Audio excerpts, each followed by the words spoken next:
Today we're going to look at the next mode in the Environics Series 4000, 4040, and 4020 software, which is the divider mode. Some systems are set up to be able to use divider mode, like the 4040 and 4020. Depending on your MFC sizes, though, you may or may not be able to use divider mode. So if you have any questions about that, you can check the setup of your unit, or feel free to contact us and we can let you know what your capabilities are.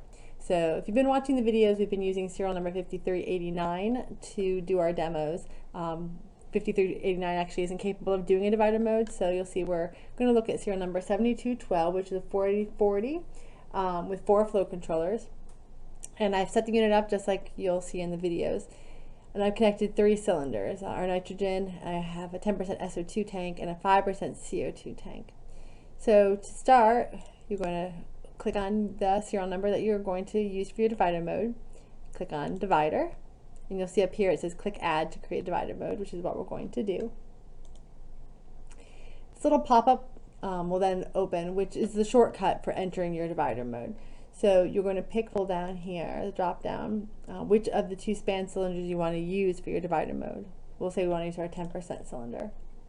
And then give you the range of flows that are acceptable with the size flow controllers you have and with the tank you have. So I'm going to say I want 10 liters of flow, so 10,000 cc's. And the timer is how many minutes or seconds or hours do you want at each step of the divider. So I'm going to say I'm going to do 10-minute steps. Once you have this entered, you click OK, and it will self-populate each of your points from a 0, starting with a 0, then your 100% point, and then 10% steps down to 10%. So if that's what you want, the standard, you're good. You can give it a name.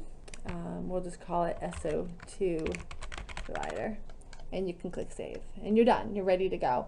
To run, you simply click on auto, and the divider mode will walk through each of those steps as you've set them up. You can also do manual, which you would select a specific step, click manual, it will run just that particular step, which is sometimes useful as well.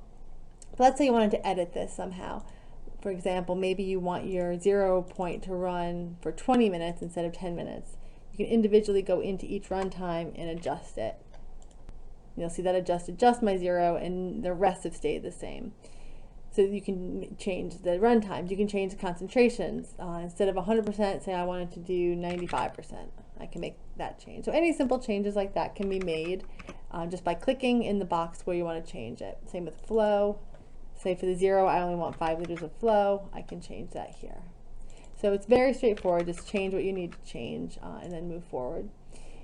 Let's say, for example, here, in addition to my 10%, I want one more point. I want a 5% point. You can click here to add a step. The step will automatically add at the very bottom. Once we have it in there, I'll show you, you can move that around. So we'll say a 5% step. Everything else you'll see will have copied. So it copied my runtime and it copied my flow. So all I need to do is change the one thing that I want to change. And when you click off of it, it will be saved. Let's say instead of 5% though, that I wanted to do a 25% point.